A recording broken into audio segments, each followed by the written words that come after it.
In the chaos following a monster typhoon in the Philippines, the death toll is still unclear tonight. And for some people in Connecticut, that tragedy hits very close to home.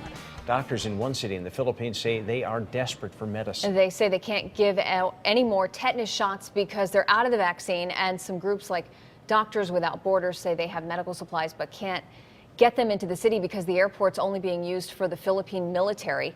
The U.S. says the country needs help and they need it right away. News 8's Tina Detel spoke with one local woman who has ties to the country. She has more from our New London newsroom at the Day. The devastation in the Philippines is heartbreaking for most anyone who sees it.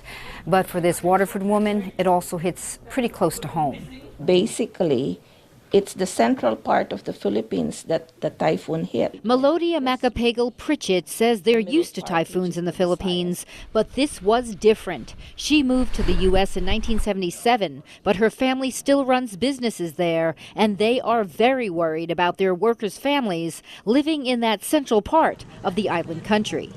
They're trying to get in touch with their relatives, but they can't because there's no communication. And it's been 4 days. Melodia is from Manila, which didn't get much damage, but her family supports missionary sisters with a convent in Tacloban. They're just, saying, we don't know. Maybe they're all gone. The Philippines are made up of 7,000 islands, which makes it even more of a challenge to get to those who are suffering. You can get food and stuff, but how does it get there?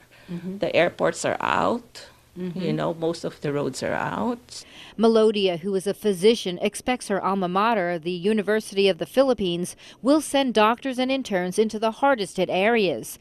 It is also sending financial help thanks to donations from alumni like her. Basically, what they really need is money. We will link you to Melodia's alumni chapter if you'd like to donate to the relief efforts that way. You can also donate through the American Red Cross.